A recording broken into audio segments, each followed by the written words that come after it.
There's no distance between you and you. So this whole know thyself thing is for you to see where you are placing a distance between you and you. That's all it is.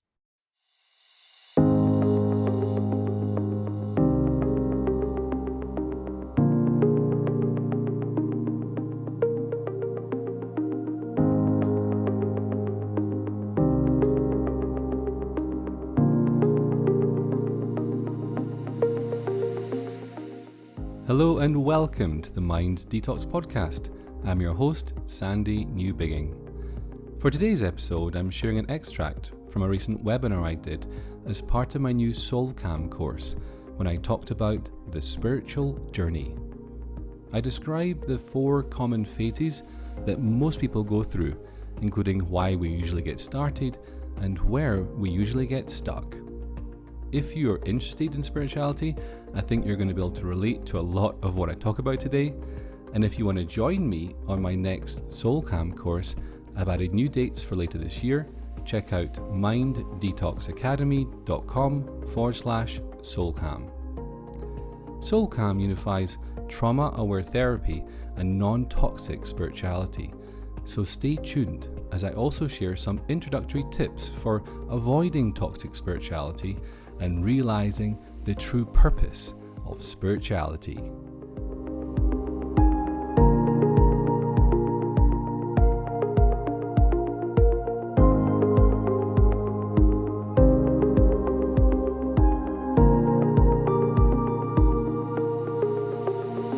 So let's get going into the spiritual journey, where we start and where we tend to get stuck. So any new beginning that you might want, that sounded very Scottish there, any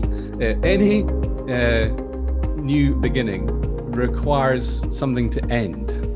You know, when we're thinking about a fresh start and stuff, we're often focused on the fresh start, but actually it usually requires certain things to end. Okay, they come hand in hand. New beginnings, old endings. And the question is, how do you know when it's time to change? How do you know when it's time to make a change? And the answer is quite simple. Life tends to have a way of showing us. The SHIT might be hitting the peripheral, whatever the word is, fan. The SHT might be hitting the fan, but that is fanning the flames of us getting super clear on what we don't want and that we need to make a change and hopefully ripening us to a new way, if we're lucky. So I'd say to you right from the get-go that whatever your current set of circumstances are, they are the fertilizer from which the new experience of life can grow. And this is where we get very quickly into the realms of wake-up calls. Anyone here had a wake-up call? Do you even know, before I even go into it, have you ever had what you might consider a wake-up call? Wake-up calls can usually show up in 2 or 3 ways. The first one is that we can be struggling internally with intrusive thoughts, intense emotions, or some kind of physical issue. All right. And that discomfort, that stress, that struggle, that potentially even suffering really highlights to us that a change is required, but it can be not so comfortable, these wake-up calls. The second way that we can be encouraged to wake up in this lifetime is through some sort of hard time in our external world, some kind of bad event, and that's often called rock bottom. Actually, rock bottom can be applied to the intrusive internal stuff as well, but rock bottom is a common phrase that we can find ourselves using or recognizing in that context. Or if it's not like some sort of internal or external kind of issue, we can just have this like inner itch, this sense there must be something more. We can start asking questions that we'd never asked before. We can start questioning things like we'd never questioned before. We can start thinking like, well, why am I here? What's the point? Am I really just meant to go to work 9 to 6 or whatever it is, 5 days a week, be knackered every weekend, have a couple of weeks off a year, then retire? Is that the point? You know, so we can start asking ourselves some of these bigger life questions. Now, personally, I've had a bit of both. I got interested in spirituality very young, like young. In fact, I had dyslexia that was not acknowledged or recognized, and I hated reading books. In fact, the first two books I remember reading cover to cover and enjoying it was The Way of the Peaceful Warrior by Dan Millman and Awareness. Yes, Awareness, under age 10, by Anthony DeMello. They were my introduction to the self-help world. Maybe you've read them, maybe you recognize them, maybe they were your introduction. They're big best sellers. Now, I dabbled in it. I was curious about it. I had fun and deep conversations with anyone that was willing to listen and not call me gay or something for asking the deeper questions in life as a teenager. But I didn't really dive in massively to spirituality until I personally went through my own rock bottom, which essentially was me going through a major breakup. I've been dating a wonderful woman for a couple of years. When I met her, she had a 9-month-old baby. The dad had disappeared. I was raising the child as my own. We had things in common. We were running retreats together. And in fact, on one of these retreats in southern Spain, we had a bit of a Barney, and she jumped on a plane and went home before we'd finished the retreat. So I had to finish the retreat on my own, which was the most intense few days I can remember, mainly because I was distraught. I was distraught. And everybody on that retreat wanted to talk about relationships, which was really hard as well. It really sucked. But overnight, I remember flying back to Edinburgh. She'd already moved out. I lost the girl, the kid. I couldn't live there anymore, so I lost the fancy house. And because we've been working together, I lost my business future as well. I had no idea what was going to happen next with that. I remember waking up a couple of weeks later in this top floor apartment in Edinburgh. I didn't really want to be in. I'd moved there just to not be around the memories of the old place. And I remember having about 5 seconds of peace every day. And that was the first 5 seconds in the morning, which some of you might recognize, that where you kind of wake up from sleep.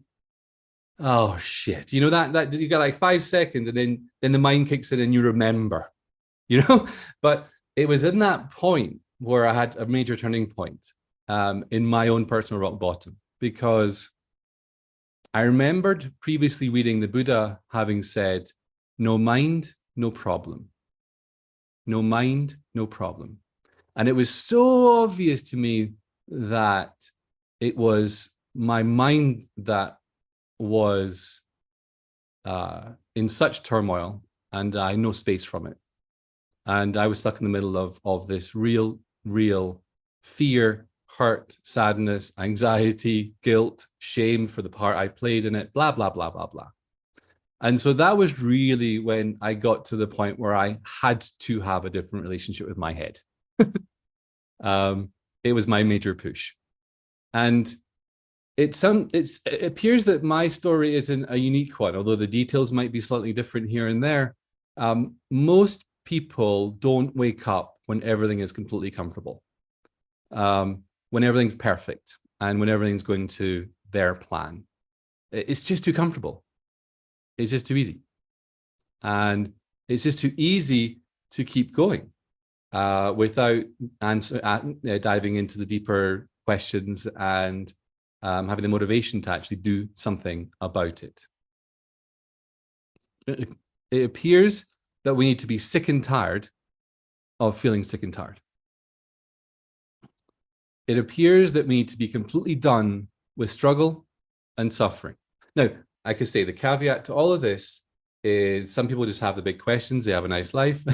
It's quite easy, but they have the niggle, they have the inner itch, and they find their spiritual way that way. But for the rest of us, we usually need to become ripened to a different relationship with ourselves. With the passage of a little time and some hindsight, we can sometimes look back on these rock bottoms and say it was not what I wanted, but it's what I needed. But at the time, it can be pretty tricky. Now, I think globally at the moment, we are going through a rude awakening, a ripening as well. Many things are going on in the world that I know many people are concerned about. And to give you a little bit of hope and encouragement, I'd like to share something that a friend of mine, Narayan, told me when I went to him a few years ago, concerned about what was going on in the world, fearful, worried, sad. He said to me this: don't forget that our life and our world is the context of our awakening. And the crazier things become, the quicker, hopefully, we will all wake up. And I really love that, the sentiment of that, both personally and globally as a humanity. Okay. So my question to you to start with is, where did you get started on your spiritual journey? Where was it? Are you in it right now? Was it a rock bottom or a kind of internal discomfort, some sort of external thing that happened? Or did you have a little inner itch? And these bigger questions are rising up. So it's just nice for you to kind of acknowledge that and explore that for yourself, just to understand how we got here. So then what happens is we tend to start to seek solutions, and we can turn to self-help books, we can turn to courses, we can turn to life coaches or counselors or therapists or other people like that.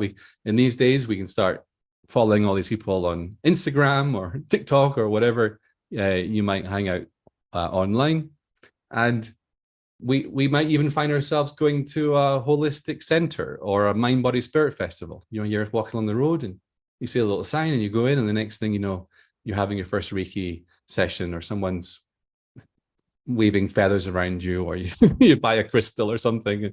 Before you know it, your interest is piqued or started, and you start maybe attending workshops. You might get a free place, or your friend might say, I'm going on this thing, do you want to come, or whatever. So we start seeking solutions, and then that leads us into the step, almost like the step 3 of the classical spiritual journey, which is things start improving. We might start finding ways to calm our mind, relieve our stress, start to manage our emotions better. We might experience a physical healing of some kind, which really motivates us to dive more deeply into the mind-body connection and things like that. But we also might start benefiting more peripherally from our spiritual journey through community, through meeting friends, through having interesting conversations, through traveling to the retreats or whatever. There's many side benefits of spirituality, which again, these are can be great, but they can also have it can be a double-edged sword, because some people get stuck there. They get stuck in the community, they get stuck in the comfort, they get stuck in the reasons for them originally getting interested in this.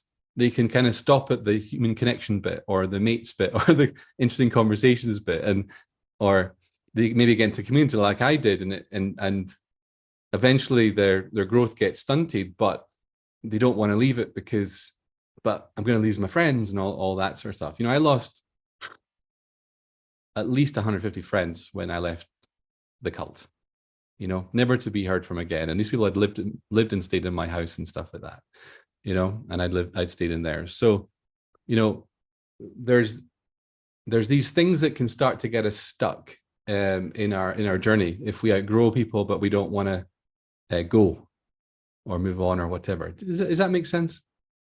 Anyway, I digress. We'll come back to it more of that later.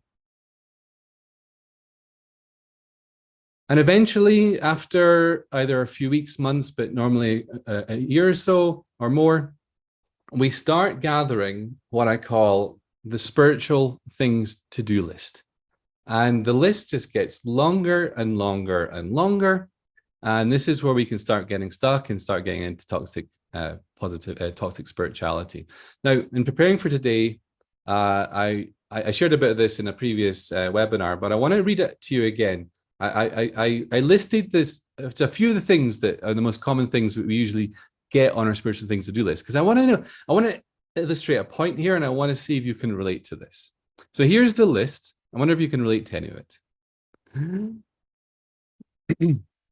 Living in the present moment, law of attraction and manifestation, emotional freedom, positive thinking and focus, and the power of intention, goals and life purpose, abundance and financial freedom, mind-body connection and self-healing, appreciation and gratitude, contentment and peace of mind, non-resistance, non-attachment, letting go and surrender, self-acceptance, self-love and unconditional love, oneness and unity, conscious living and self-awareness, stillness and silence, self-realization, spiritual awakening, and enlightenment.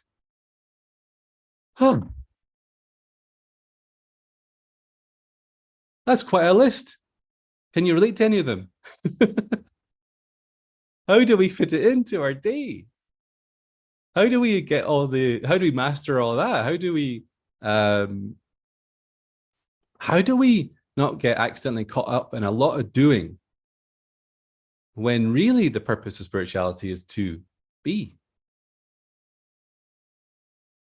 We can get so distracted with these little gems of law of attraction and all these sorts of things that we, it's like precious. We start like Lord of the Rings, like we're looking at the ring and we forget about the ultimate purpose. Now, remember I said right at the beginning that I believe the purpose of coaching is purpose of therapy really is why am I? And the foundational purpose of spirituality is who am I? Now, where is who am I in all of that list? It can really quickly get buried under all that wonderful, fun stuff. How many rights and wrongs and rules end up kind of getting into there with all these things? And how much ego, if we're completely honest? How much ego? Now, I've come to conclude that because who I really am has never lost its true nature and does not need to figure out what it is, it doesn't need to do anything in order to be. I've come to conclude that a huge percentage of spirituality is pretty much made up by the spiritual ego, the bit of us that feels like we need to do something in order to become something or be something.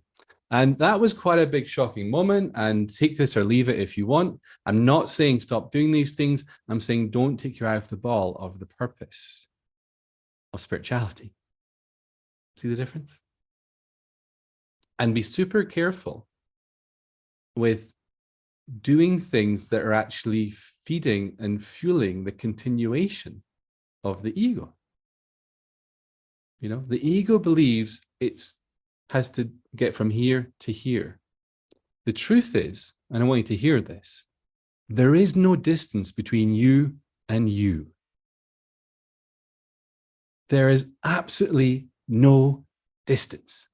Therefore, there is no ultimate journey from you to you. There is no ultimately technique required. Now, I know I'm saying that in a course where we're learning some techniques. I'm about to teach you a meditation technique, but I want you to use it with this understanding. And I believe by you knowing this, you will engage it from a different place. And you will see if you're falling into any of these spiritual traps that I'm going to talk about in a moment. And you will actually be able to use it lightly, enjoyably, and as just a way to play and let what already is be revealed. There's no distance between you and you. So this whole know thyself thing is for you to see where you are placing a distance between you and you. That's all it is. This is for you to see where you're putting steps between you and you. And maybe it's a different state. I need to feel different in order to be myself. I need to think different. I have to have different thoughts. I have to have different results in my life. This is about releasing these unnecessary things that postpone our self-realization and put our peace on hold, sometimes indefinitely. one of the reasons why we have the ego can get so involved in spirituality, one of the reasons spirituality can become toxic is because we try to engage it when we haven't yet healed our trauma, for example.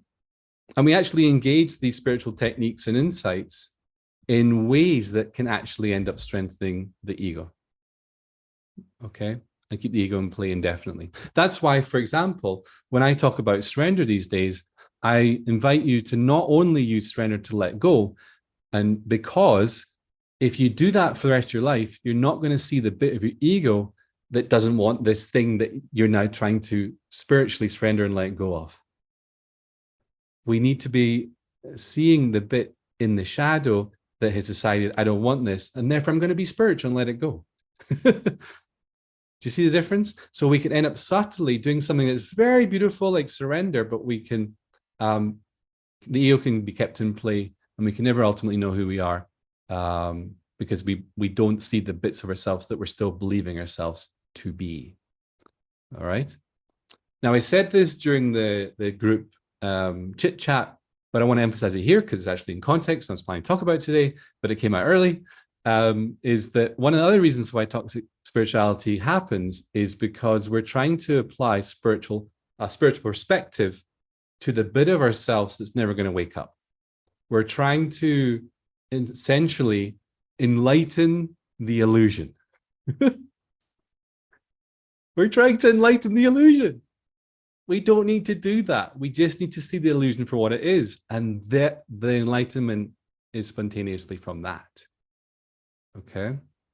We need to see through the illusions, the misidentifications, the lies, the misunderstandings, the limitations that we place upon ourselves, all that sort of stuff. And I'm serious about that. You know, like to really know who you are, you need to be no longer willing to be limited in any way, shape, or form. Because what you really are is completely unlimited. Completely unlimited by any thought, emotion, concept. It's not even limited by consciousness or awareness. It's completely unlimited.